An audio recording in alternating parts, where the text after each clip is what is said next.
Decimal to fraction, decimal నెంబర్ని ఫ్రాక్షన్లోకి ఎట్లా convert చేయాలని చూద్దాం. సరేనా? 0.4. సో ఫస్ట్ పాయింట్ లేకుండా రాసుకోవాలి. 4 డివైడెడ్ బై 1. సో పాయింట్ పక్కన ఎన్ని నెంబర్స్ ఉన్నాయి? 1 నెంబర్, కాబట్టి 10 వేసుకోవాలి. సో సింప్లిఫై చేయాలి.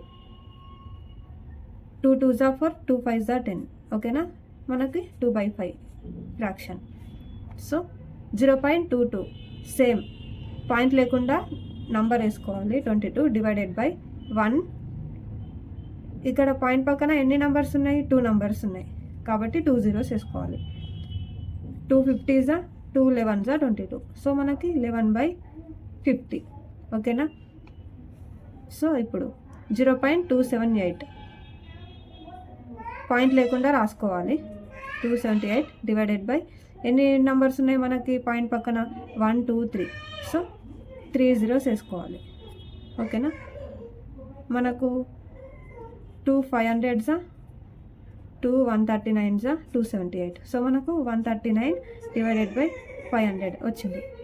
సో ఇక్కడ ఏంటి అంటే మనకు సింప్లిఫికేషన్ పాసిబుల్ అయితేనే మనము క్యాన్సల్ చేయాలి, లేదంటే మనము యాజ్ ఇట్ ఈజ్ వేసుకోవాలి. ఓకేనా ఫ్రెండ్స్? సో 0.72కి ఆన్సర్ చెప్పండి.